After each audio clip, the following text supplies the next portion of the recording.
อัปเดตล่าสุดเช้านี้เด้อ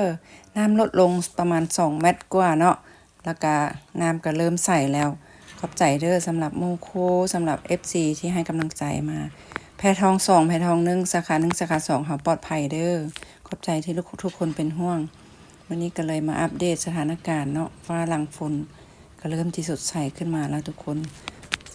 แพเฮาสามารถใกล้จิพักได้ปกติแล้วภายในวัน2 วันนี่แล้วเนาะนี่ก็จะเป็นประมาณนี้ทุกคนน้ำก็เริ่มใส่แล้วทางเครื่องมันก็แจ้งมาว่ามื้อนี้ก็จิ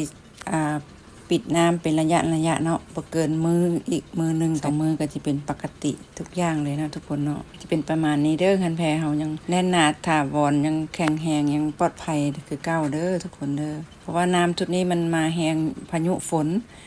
นมาแล้วเครื่องก็เลยปล่อยน้ำหลายเป็น6 เมตรเนาะบ่เคยมีประวัติศาสตร์เปิดน้ำ6 เมตรก็มีเนาะผ่านมาบ่เคยหันสูงสุดมีแต่3 เมตรแต่ปีนี้ต้องระบายน้ำ6 เมตรก็เลยต้องขึ้นหลายขอบใจเด้อทุกคนเด้อคนอื่นก็ต้องขอโทษเนาะลูกค้าเนาะที่2 มื้อหลังหันบ่สามารถรับลูกค้าได้กระทันหันเพราะว่าแต่ว่าก็แจ้งลูกค้าไปแล้วแล้วก็ทำการคืนเงินไปเรียบร้อยแล้วเนาะต่อไปนี้ลูกค้าก็สามารถจับจองได้เลยเด้อ